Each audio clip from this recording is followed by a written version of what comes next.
सभी देशवासियों को तथा मेरे सभी निवेशकों को आज़ादी की 77वीं वर्षगांठ की शुभकामनाएं। सबसे पहले मैं ये कहना चाहूँगा, जो वित्तीय साक्षरता है उसका जितना प्रसार और जितनी जानकारी आम जनता को होनी चाहिए थी, उतनी जानकारी आज भी उतनी जानकारी नहीं है। और ये चीज़ हमें काफ़ी दुख के साथ कहना पड़ रहा है।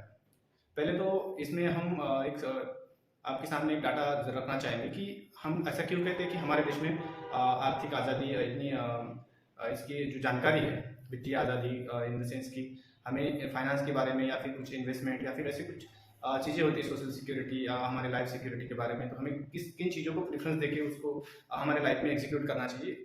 इसी के साथ जोड़ते हैं कि हम हमारे लाइफ में फाइनेंस से रिलेटेड डिसीजन कैसे लेते हैं। इसी को हम बोलते हैं कि अगर कोई व्यक्ति अच्छे से अच्छा डिसीजन लेता है तो उसको हम बोलते हैं कि उसकी फाइनेंशियल लिटरेसी अच्छी है या फिर वो फाइनेंशियली लिटरेट है। और जो व्यक्ति उस चीज़ों में उतना डिसीजन ठीक से नहीं ले पाता या फिर उन चीज़ों को समझ नहीं पाता, तो हम समझते हैं कि उसकी फाइनेंशियल लिटरेसी इतनी नहीं है या फिर उन चीज़ों को नहीं समझ पाता, वो इलिटरेट है समझते हैं उन चीज़ों में। अब लोग क्या समझेंगे कि लिटरेसी मतलब पढ़ाई लिखाई होना, पढ़ाई और ये वित्तीय फाइनेंशियल लिटरेसी जो है वो दोनों अलग चीज़ें हैं, इसको मिक्स नहीं करना चाहिए। क्योंकि S&P ने एक सर्वे किया था 2016 में, 90% जो भारतीय है, जो पढ़े लिखे भारतीय है, उसमें से 76% जो पढ़े लिखे भारतीय है वो फाइनेंशियली लिटरेट नहीं है, मतलब वो वित्तीय साक्षरता को नहीं समझते हैं। तो इसका मतलब आप समझ सकते हैं कि हमारे देश में वित्तीय साक्षरता का क्या हाल है। क्योंकि जो 90% लोग, उसमें से 76% लोग इस चीज़ को नहीं समझ पा रहे, तो आम लोग जो है वो जो पढ़े लिखे नहीं है या फिर हम कह सकते हैं जो अर्बन एरियाज और रूरल एरियाज में रहते हैं, तो उनके लिए तो ये यहाँ पहुँचना और ये चीज़ें समझना बहुत दूर की बात हो जाती है। तो ऐसे में सबसे जो इम्पोर्टेंट चीज़ होती है वो हो जाती है ये जानकारी उन लोगों तक पहुँचाने वाले की। तो अभी इसमें भी आपके सामने मैं एक डाटा रखना चाहूँगा और एक कंपैरिजन भी हम करेंगे, क्योंकि जब कोई भी ये कह सकते हैं कि कंपैरिजन करने के लिए हमसे जो डेवलप कंट्री है या फिर हमसे जो आगे बढ़ चुके हैं उनसे हम कंपैरिजन करते हैं। कभी भी जो हमसे डाउन ग्रेड में है उनसे हम कंपैरिजन नहीं करते। तो ज़्यादातर आप इकोनॉमी के मामले में या किसी भी चीज़ के मामले में, डेवलपमेंट के मामले में हम अमेरिका से हमारा कंपैरिजन करते हैं। तो चलो अमेरिका के साथ हम हमारा कंपैरिजन देख लेते हैं। एक ऑन एन एवरेज उनकी 33 करोड़ की पॉपुलेशन है, जो कि हमारे यूपी के बराबर है, और हमारी अभी लगभग 140 करोड़ के अब चली गई। तो कहने का मतलब ये है कि जो रेशो है हमारे पॉपुलेशन का वो 4 गुना का है। और आप ये चीज़ जान के थोड़ा आश्चर्यचकित हो जाएंगे कि इसमें जो लोग ये जानकारी पहुंचा रहे हैं, फाइनेंशियल लिटरेसी को एक्सपेंड कर रहे हैं इंडिया में, वो लोगों की ही तादाद इतनी कम है कि उतनी पॉपुलेशन के पीछे वो लोग बहुत कम है। अब मैं आपको एक चीज़ शेयर करना चाहूँगा। एक एडलवेस म्यूचुअल फंड का एक रिपोर्ट उनके वेबसाइट में मिल जाएगा आपको। उनकी जानकारी के अनुसार जैसे हम जो फाइनेंशियल डिस्ट्रीब्यूटर है, जो हम एडवाइस करते हैं या फिर जो फाइनेंशियल चीज़ों में हम डील करते हैं, तो ऐसे लोगों की संख्या जो है हमारे देश में अभी 1,33,000 उनकी नंबर्स है। तो यही जो नंबर है वो अमेरिका में 6,12,000 लोगों का है। यानी 33 करोड़ लोगों के पीछे 6,12,000 फाइनेंशियल एडवाइजर उनके पीछे है। इसीलिए वहाँ पे जो फाइनेंशियल लिटरेसी है वो 47 से अभी 50% के पास पहुँच गई है। और इसीलिए वो कंट्री जो है वो भी इतना डेवलप कर पा रहा है, क्योंकि वहाँ के लोग जो है फाइनेंशियली लिटरेट ज़्यादा है। और इसका सीधा रिलेशन भी हम लगा सकते हैं कि फाइनेंशियली लिटरेट जो जहाँ जिस देश के लोग ज़्यादा फाइनेंशियली लिटरेट होते हैं वो देश भी वैसे ही तरक्की करता है। तो हमारे यहाँ भी हालांकि जानकारी अच्छे से एक्सपेंड भी हो रही है, क्योंकि अभी सोशल मीडिया का ज़माना है, ज़्यादा से ज़्यादा लोगों तक जानकारी पहुँच भी रही है, लेकिन वो जो जानकारी पहुँच रही है उस पर एक्शन बहुत कम हो रहा है। उसके पीछे का भी रीज़न हम डिस्कस करेंगे।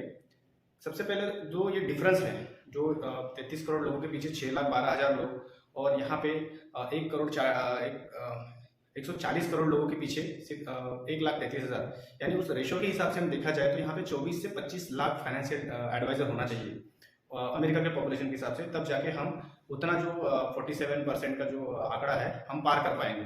अभी आंकड़े के अनुसार हमारे यहाँ से 3 से 5% लोग ही इस चीज़ों में अभी तक इन्वॉल्व हुए हैं, चाहे वो स्टॉक मार्केट हो या म्यूचुअल फंड हो। और सारे म्यूचुअल फंड में जो कर रहे हैं वो भी, उनको हम फाइनेंशियली लिटरेट नहीं बोल सकते कि हमने उनको एक SIP खोल दिया तो फाइनेंशियली लिटरेट हो गए। वो तो किसी के कहने से, थोड़ा सा समझाने से, फ़ायदा दिखाने से और वो बताने से वो मान गए हैं। फिर भी उनको कंटिन्यूस एजुकेशन की ज़रूरत रहती है कि वो आगे उनको कैसे डिसीजन लेना है। क्योंकि आज किसी का SIP चालू हो जाने से वो फाइनेंशियली लिटरेट नहीं हो जाता, उसको सर्टिफिकेट नहीं मिल जाता, क्योंकि वो कितने दिन तक उसको चलाता है और कितने दिन तक उसका इन्वेस्टमेंट कंटिन्यू रखता है। तो वो चीज़ें भी उसके फाइनेंशियल लिटरेसी पर डिपेंड करेगी।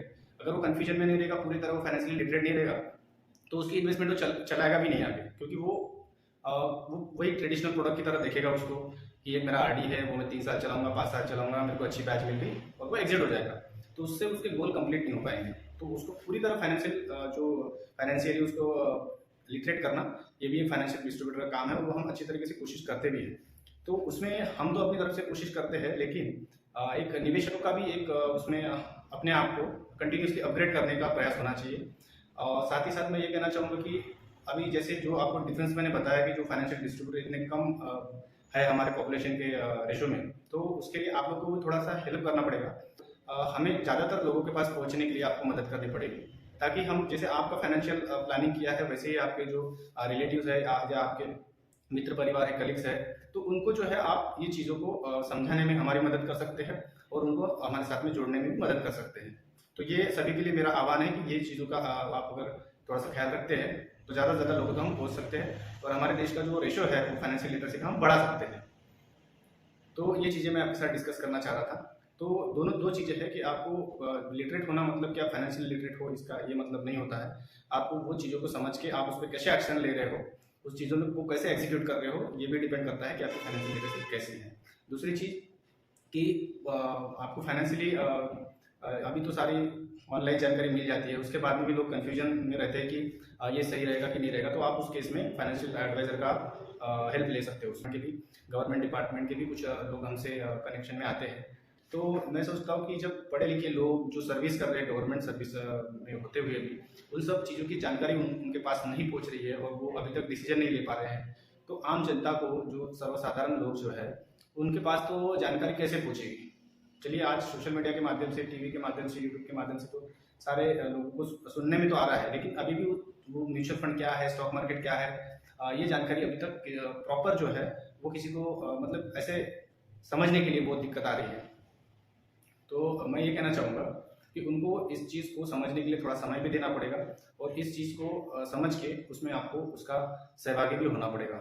उसमें आप जब तक अपना कंट्रीब्यूशन स्टार्ट नहीं करेंगे तब तक आप उसमें उसका जो बेनिफिट है वो आप नहीं ले पाओगे। हमें ये देखना होगा कि हमें आज़ादी तो मिल गई है, लेकिन हमें वित्तीय आज़ादी भी मिलना उतना ही जरूरी है, क्योंकि हमारे पास आज़ादी रहेगी, हमारे पास घूमने फिरने की सब आज़ादी खुली छूट रहेगी, लेकिन हमारे पास उस घूमने फिरने के लिए अगर हमारे पास पैसे ही नहीं रहेंगे, हमें उस आज़ादी का फायदा लेने के लिए पैसा नहीं रहेगा, तो वो आज़ादी का कोई मतलब नहीं रह जाएगा। तो मैं इतना ही कहना चाहूँगा कि इस आज़ादी के लिए किसी न किसी ने लड़ाई की थी, तो आपको भी अपने आज़ादी के लिए लड़ाई करना पड़ेगा और वो लड़ाई आपको भी हथियारों से नहीं करना है, आपकी सोच से करना है, आपकी जानकारी से करना है, आपके विचारों से करना है। तो ये आपको वो लड़ाई के लिए हमारे जो पूर्वजों ने बलिदान दिया है, उन्होंने जो लड़ाई लड़ी है उसका हम अभी फल हम खा रहे हैं, ठीक है। तो वैसे ही आपको भी अपनी आज़ादी के लिए आपको एक लड़ाई लड़नी पड़ेगी, वो आर्थिक आज़ादी की लड़ाई लड़नी पड़ेगी। उसके लिए आपको खुद एक वित्तीय साक्षर होकर आपकी सही जगह इन्वेस्टमेंट करके और सही जगह आपका नॉलेज लगा के अगर आप डिसीजन लेते हैं तो आप इस आर्थिक आज़ादी को आप पा सकते हैं, एक वित्तीय आज़ादी को आप पा सकते हैं। तो मैं सबसे यही निवेदन करूंगा कि इसको आप ज़्यादा से ज़्यादा इस जानकारी को शेयर करें और लोगों को म्यूचुअल फंड में, स्टॉक मार्केट में इन्वेस्ट करने के लिए प्रवृत्त करें, ताकि लोगों का फाइनेंस अच्छा हो सके और उनको अच्छी रिटर्न मिल सके। और इतना ही मैं कहूँगा और अपने इस आज़ादी के पर्व पर आपको मैं फिर से स्वतंत्रता दिवस की बधाई दूंगा। धन्यवाद।